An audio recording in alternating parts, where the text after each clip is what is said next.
Hér eftir örstuttastund heyrum við í formanni íslensku Icesave samninganefndarinnar, en fyrir klukkustund var nýtt samkomulag kynnt á blaðamannafundi. Það í höfn nýtt Icesave samkomulag, formaður íslensku samninganefndarinnar Lee Buchheit. Hann nýkominn af blaðamannafundi þar sem þetta samkomulag var kynnt, en Þóra Arnórsdóttir tekur nú við. Welcome, Mr. Buchheit. Thank you. I know you just went through this, the press meeting, but I would like to ask you just to give us a base for this interview, to give us the main things of this new agreement. Okay. The assumption is, as you know, that the assets in the Landsbanki estate will be sufficient to repay all or most of this liability. That projection has become more robust as the months have gone on as a result of improved collections as well as improvement in exchange rates. The problem is no one can guarantee it. You see, the recoveries could be less, the distributions could be delayed, or the exchange rate could move the other way. In negotiating this agreement, therefore, we had to embed in it arrangements that would automatically adjust in the event that the liability turned out to be larger than anyone now expects it will be. Mm-hmm. And we did that in a couple of ways.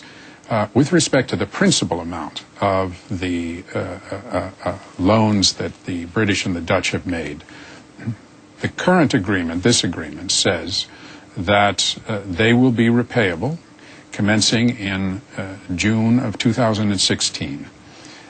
But then there's a sliding scale. If the amount at that point is 45 billion ISK or less, it gets repaid in 1 year. The thought was that is a digestible amount, and one would have 7 years to prepare for it. Yeah. Mm-hmm. To the extent that it's larger, and that is not what's now expected. This is a small anecdote. Yes. Do you have to pay that in foreign currency, or can it be repaid in Icelandic kroner? It's in sterling and euros, depending on which country.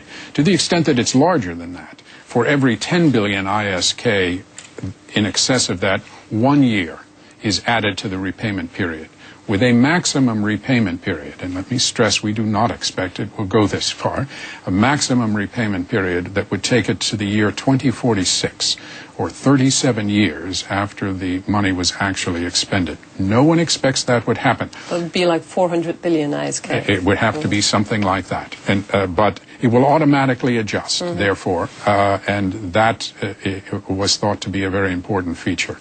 On the interest rate is divided into two time periods. Between October of 2009 and... Which is when the funds, the TIF, should have paid out. When they should have paid out. In fact, the British and the Dutch actually bought the claims at the end of the prior year or in January. So there is a 9-month interest holiday in this deal.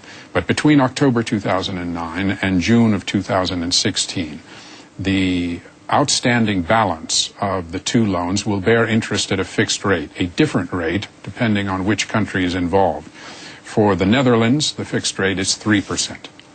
For Great Britain, it is 3.3%. The difference is explained by the fact that the funding costs for those two countries is slightly different, with the United Kingdom having to pay slightly more to fund itself. You see, the principle that we advocated in this negotiation for how to treat the interest was to say, let us identify a bare cost of funds rates for the two countries.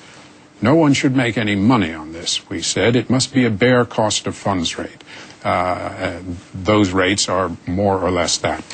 In 2016, current projections say there will be no further liability here. But if that's wrong, then the interest rate will be reset in 2016 and will apply to the remaining life of the loan, whatever that might be, according to the formula I've just described. That rate will be set against something called the commercial interest reference rate. It is a rate published by the OECD every month. They use it for their export financing, it is thought to be as low an international lending rate as one could reasonably get. There will be no margin or profit on top of that rate, but it'll be reset for euros and for sterling at that time. Obviously, people seem to be happy that this deal is much better than the one that was rejected in March in the referendum, and the other one that the Svavar Gestsson, the team, or the negotiation team headed by Svavar Gestsson, brought back in June 2009. Now, why are you sure that this is surely the best one that we can get when it's got better and better each time? Well, if you reduce the interest rate, first, I don't think it would get better on the repayment period. This is a completely flexible repayment period that will take it until 2046 if it's necessary. On the interest rate, to the extent one moves below these interest rates, that in effect is a subsidy of their taxpayers to your taxpayers. So you remember that we live in a very different world than we did 2 years ago. Great Britain has a very savage austerity program going. The idea that the politicians in those countries would take back to their taxpayer the notion that they should be subsidizing Icelandic taxpayers, I think it is fatuous to believe that they would or could do so. The objective was to make sure that this is a bare cost of funds rate so that there's no subsidy either way. Was your mandate just to negotiate the interest rates and the terms of repayment, but not to try and limit the liability?